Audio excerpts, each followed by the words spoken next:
Voici 7 conseils si tu cherches du travail en Suisse. Mais avant, si tu ne me connais pas, bienvenue, tu es sur la chaîne Emeric NB et on est en direct de Genève.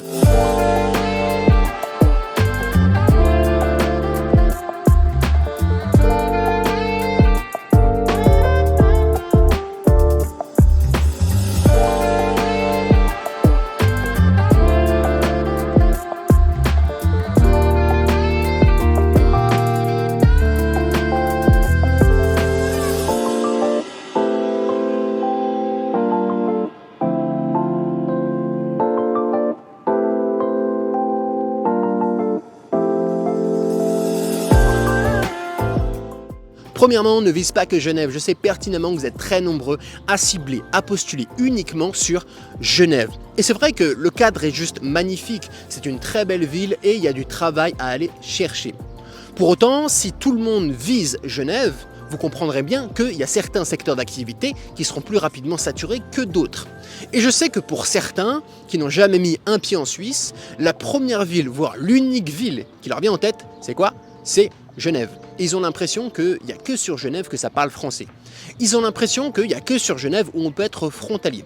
Mais c'est absolument pas le cas. Je vous ai fait une liste des différents cantons dans lesquels vous pouvez aller postuler, où ça parle français et vous pouvez être frontalier si c'est ce que vous souhaitez. Canton du Jura, canton de Fribourg, canton du Valais, canton de Vaud et canton de Neuchâtel. Bonne chance. Deuxième point qui est en corrélation avec le premier, pour le logement, ne visez pas que Annemasse.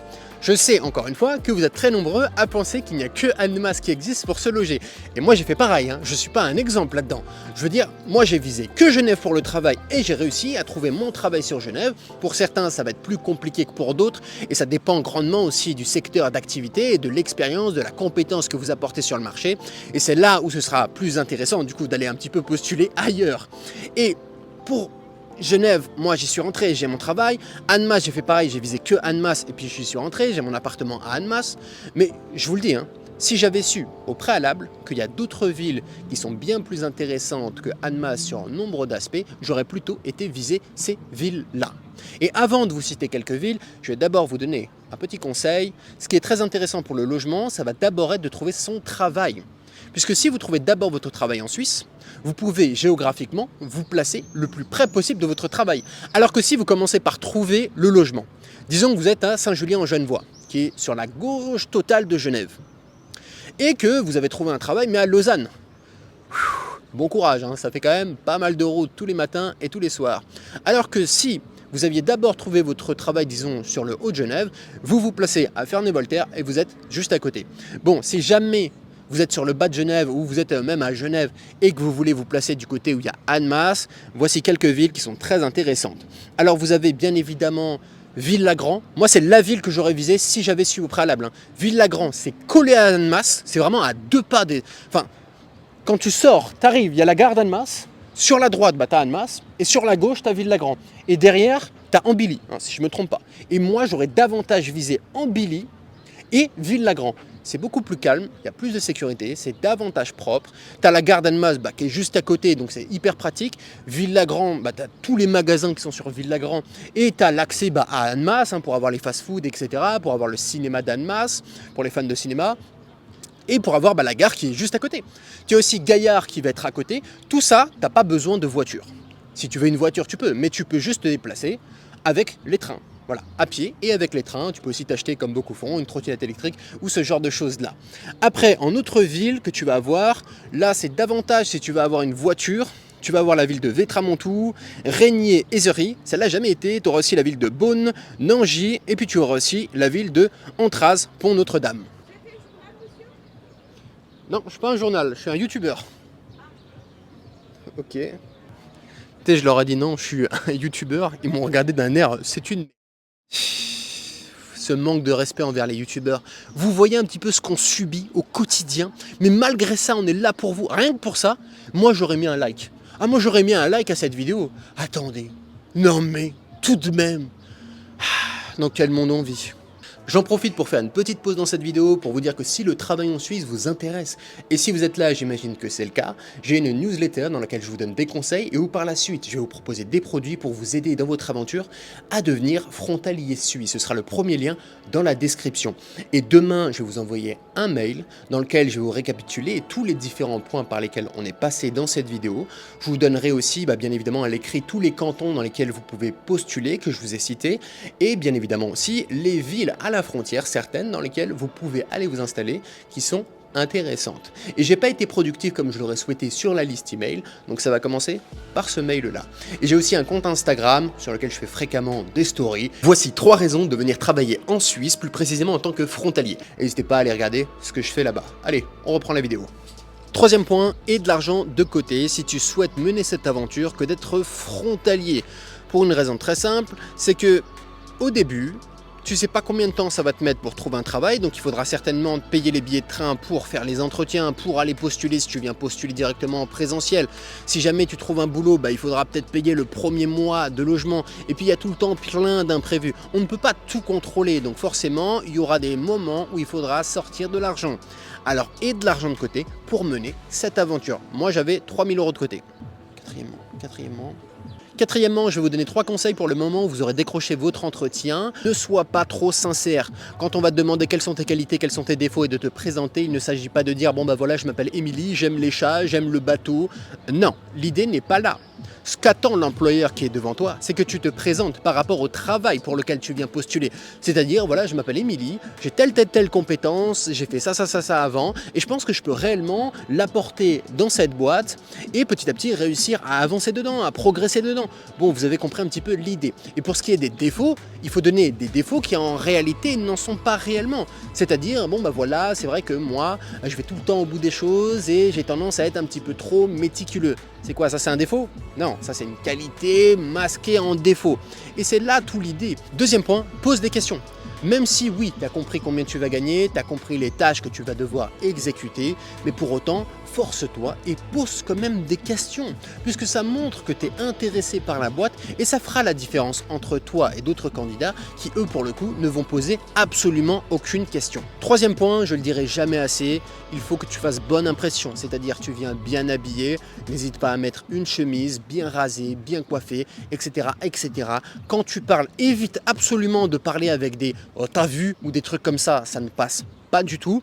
Et d'ailleurs, je vais te conseiller 2 chaînes YouTube où je trouve que les personnes qui animent ces chaînes YouTube s'expriment extrêmement bien. Ce ne sont absolument pas des chaînes YouTube basées sur le fait de bien parler ou je sais pas quoi. Non, ils ont leur thématique, mais les personnes dedans parlent tellement bien. Moi, je m'en inspire à chaque fois. Et ça s'appelle Discussion sartoriale. Et elle est animée par Hugo Jacomet. Il parle extrêmement bien. C'est un plaisir à chaque fois que de l'entendre parler. À chaque fois, je trouve de nouveaux mots de vocabulaire à travers ce qu'il dit.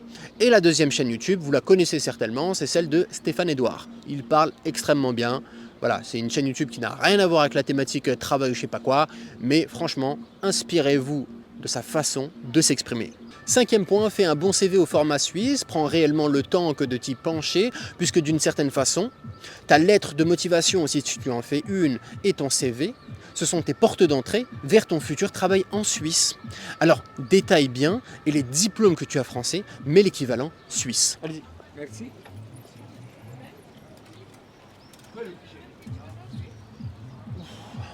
Désolé. Pas de souci. Je peux passer? Non. Non, tu ne peux pas. Tu ne peux pas. Laisse la place aux vrais hommes, aux youtubeurs, s'il te plaît. Et il y a un type, juste je marche, et j'avais la caméra dans ma main. Il m'a fui. On dirait que ma caméra c'est une bombe, je comprends pas. 6e point, oui déjà le cadre a changé, on est depuis mon balcon, mais ne vous en faites pas pour le 7e point, on retourne au lac. Soyez prêts mentalement. Travailler en France et travailler en Suisse, il y a quand même quelques différences. Et je parle de par ma petite expérience et de par tous les différents témoignages de frontaliers que je peux avoir, il y a certaines similitudes à chaque fois qui reviennent. En France, c'est pas surprenant que d'avoir un collègue de travail qui est très souvent absent, qui bosse mais alors vraiment pas des masses, qui va critiquer tout le temps les autres, qui va être feignant, qui va arriver avec des 10, 20, 30 minutes de retard certaines fois sans donner aucun justificatif et qui n'a aucune envie, qui n'a aucune ambition. Il y en a plein. Et on le regarde, on se dit mais pourquoi il le vire pas en fait? Et ça en Suisse, je n'ai aucun collègue comme ça. Et tous les frontaliers que je rencontre, et tous aussi les Suisses travailleurs, hein, je n'ai jamais rencontré ce type de profil-là. Alors bien sûr, peut-être qu'un jour je le rencontrerai, mais pour le moment ce n'est pas arrivé. Par contre, à contrario, en France, dans toutes les boîtes que j'ai été, des collègues comme ça, j'en ai eu 1, 2, 3, des tas et des tas à chaque fois. Et vous le savez certainement, en Suisse, on peut se faire virer beaucoup plus rapidement qu'en France. Donc si vous venez ici, c'est pour bosser. Moi, depuis que je travaille en Suisse, je n'ai jamais loupé un seul jour et je n'ai jamais été en retard une seule fois. Mais pourtant, est-ce que travailler en Suisse, ça veut dire que c'est dur? Ça veut dire que c'est plus dur que travailler en France? Pour ma part, je trouve que travailler en France, c'était bien plus dur que travailler en Suisse. Oui, travailler en Suisse demandera d'être beaucoup plus discipliné et beaucoup plus rigoureux, il faut être présent, il faut être là, etc. qu'en France. C'est certain, et tu auras moins le droit à l'erreur. Pour autant, tu auras quand même le droit à l'erreur, hein, bien évidemment.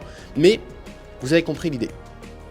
Travailler en France, pour moi j'ai bossé en restauration en France, j'ai bossé dans le bâtiment en France, et à chaque fois c'était la même similitude. Et j'ai fait plein de boîtes différentes. Il fallait tout le temps bombarder, il fallait tout le temps aller très vite, et finalement on faisait même pas attention à la sécurité, on faisait pas tant attention que ça aux règles, aux détails. Moi je me souviens quand je bossais sur le chantier, on avait plein de trucs qui n'étaient pas légaux, des échelles, des choses qui n'étaient pas attachées, ce genre de choses-là. Et on utilisait tout. Et dès qu'on savait qu'il allait avoir un contrôle de la sécurité, là, on cachait tout dans les fins fonds du chantier pour que personne les voie. Et puis ça y est, on mettait tout aux règles, les sécurités, on mettait bien les barrières sur les hauteurs, sur les trucs. Ça devenait d'un coup, soudainement, tout clean. On avait nos harnais quand on faisait des trucs où on pouvait tomber, alors que généralement, on les mettait jamais, les harnais. Et en Suisse, en fait, ça, pour le moment, moi, je n'ai pas vu. En restauration, là où je travaille, justement, les détails, on te laisse le temps de bien faire les choses, il faut que ce soit carré, c'est la Suisse. Donc moi je trouve que c'est beaucoup plus simple en Suisse, tu suis les règles, tu suis le truc et ça se passe très bien, on ne prend pas la tête, on n'est pas là comme en France, allez vas-y plus vite, il faut faire ça, il faut enchaîner, il faut... Et tu t'arrêtes jamais, tu es toujours dans un espèce de rythme effréné. Non, en Suisse c'est différent.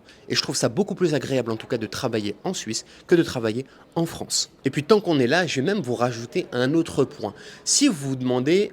Est-ce que la vie de frontalier c'est fait pour vous? Est-ce que réellement travailler en Suisse c'est intéressant? Est-ce que la Suisse est un pays qui peut vous convenir? Est-ce que les villes frontalières sont bien? Et que vous n'habitez pas trop loin de la Suisse? Eh bien venez en fait. Venez visiter comme ça sur un week-end. En plus, regardez, là c'est l'été, il fait super beau, vous allez pouvoir aller vous baigner au lac et ça vous donnera réellement une idée de ce qu'est la Suisse. Vous vivrez d'une certaine façon la Suisse, vous y serez, vous regarderez, vous verrez à quoi ça ressemble. Et puis prenez le Léman Express, allez aussi voir quelques villes à la frontière, celles qui vous intéressent. Essayez peut-être même de toquer dans des boîtes d'intérim pour demander des renseignements, pour comprendre le secteur d'activité dans lequel vous bossez, est-ce qu'il y a de la demande, etc. Et moi je sais que à l'époque où je n'avais encore jamais été en Suisse, il y a un pote à moi qui justement a été, et il a été juste comme ça sur un week-end. Et il m'a appelé, il m'a dit « Emric, ce pays est incroyable. Il y a des voitures magnifiques, l'architecture est magnifique, c'est hyper propre, c'est hyper carré, les gens sont bien habillés, c'est réglé, c'est la Suisse quoi. » Et il sait ce que j'aime. Moi j'aime beaucoup cette espèce de luxe-là. Pas le luxe des grosses voitures, de je ne sais quoi, non pas ce luxe-là. Moi j'aime le luxe de la sérénité. Le luxe de la tranquillité, le luxe de la contemplation, de la beauté. Pour vous faire un parallèle, quand tu te balades en Suisse, t'es serein. Après, bien évidemment, ça dépend où tu te balades. Mais moi, quand je me promène sur Genève, t'es bien. Quand tu te balades sur Grenoble, excuse-moi frère, t'as pas une cigarette s'il te plaît? Du coup, j'ai été avec ce pote-là, et puis on est resté 2-3 jours, et quand je suis revenu de ce voyage-là, j'avais une seule idée en tête, devenir frontalier suisse. Et c'est ce que je suis devenu. Septième et dernier conseil, ne visez pas trop gros. Je sais pertinemment que vous êtes très nombreux à vouloir tout de suite du tout cuit. Vous voulez arriver et dès le départ avoir un travail à 10 000 € par mois où vous êtes très classe, bien habillé, les bureaux, etc. Et de plus, vous voulez pouvoir avoir votre logement à la frontière suisse, le truc exceptionnel, un château comme ça en arrivant. Mais généralement, ça ne se passe pas comme ça. Oui, ce serait beau. Mais les choses se font petit à petit. Rome ne s'est pas faite en un jour. Alors oui, pour commencer très certainement, il faudra accepter ce petit boulot à 3 000, 3 500, 4 000, où vous allez faire quelque chose où certes vous n'avez pas une grande appétence pour, mais pour commencer, c'est déjà très bien. Faire de la plonge dans un restaurant ou peut-être travailler à l'hôtel ou faire de la sécurité vous permettra de pouvoir être déjà installé, pouvoir faire votre permis de travail et être installé, c'est très important. Pourquoi? Puisque si vous avez cette compétence qui vous permettra d'aller chercher les 5 000, 6 000, 7 000 et voire peut-être plus, en étant installé, ce sera beaucoup plus simple que de postuler. Dès qu'il y a un entretien, boum, vous pouvez être à côté. Dès qu'il y a une opportunité, vous en entendrez beaucoup plus rapidement parler que si vous étiez à Paris ou Marseille et que vous postulez en ligne et où à chaque fois qu'il y a un entretien, à chaque fois qu'il y a un truc, vous devez faire du trajet comme pas possible.